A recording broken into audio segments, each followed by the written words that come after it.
मैं नंद गांव से आऊंगा।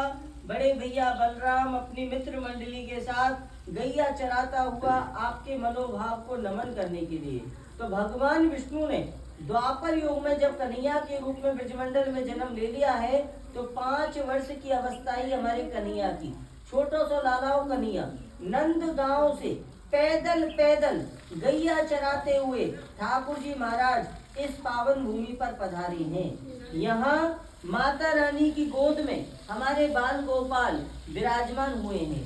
ठाकुर जी के बड़े भैया बलराम, ठाकुर जी की मित्र मंडली, यहाँ ठाकुर जी माता रानी के चहुओर यहाँ मंडली जमा करके विराजमान हो गई है। ठाकुर जी ने, ठाकुर जी के बड़े भैया बलराम ने, ठाकुर जी की मित्र मंडली ने अपना अपना भोजन करने के लिए अपनी अपनी पोटली खोल ली है। अब देखो लीला ठाकुर जी की कि भोजन की पोटली तो खुल गई ठाकुर जी की, लेकिन हमारे ठाकुर जी के पास उस समय अपना भोजन करने के लिए पात्र नहीं थे। माना भूल गए ठाकुर जी अपने घर से पात्र लाना, यहाँ जंगल में आए। अगर चाहते तो किसी पेड़ पौधे का दोना पत्थर बना करके भी अपना भोजन ठाकुर जी कर सकते थे। लेकिन ठाकुर जी का भाव क्या था? इन पाथर के पात्रों की रचना करने के निमित्त ठाकुर जी का भाव क्या था? भगवान को भक्त वत्सल कहा जाता है। भगवान की हर लीला में कहीं ना कहीं अपने भक्तों का कल्याण निहित होता है। तो भगवान कृष्ण का भाव ये था कि मैं अपने भक्तों की पीढ़ी दर पीढ़ी को अनंत काल तक अपनी भोजन लीला का दर्शन लाभ देना चाहता हूँ। मेरे भक्तों को सहजता से, सुगमता से अनंत काल तक मेरी भोजन लीला का दर्शन लाभ मिलता रहे।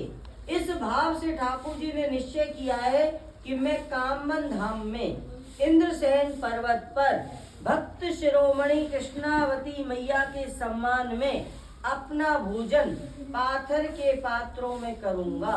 इस भाव से ठाकुर जी महाराज ने, तीनों लोकों के स्वामी द्वारकाधीश ने इन अक्षय पात्रों की रचना की है। ठाकुर जी ने अपने दिव्य हाथ का दिव्य स्पर्श किया है और ठाकुर जी महाराज के दिव्य हाथ के दिव्य स्पर्श से ये 2 दिव्य थाली प्रकट हुई है।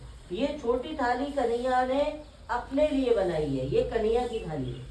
बैठे रहिए, ये कन्हैया की थाली है। ये बड़ी थाली बनाई है कन्हैया ने अपने बड़े भैया बलराम जी के लिए।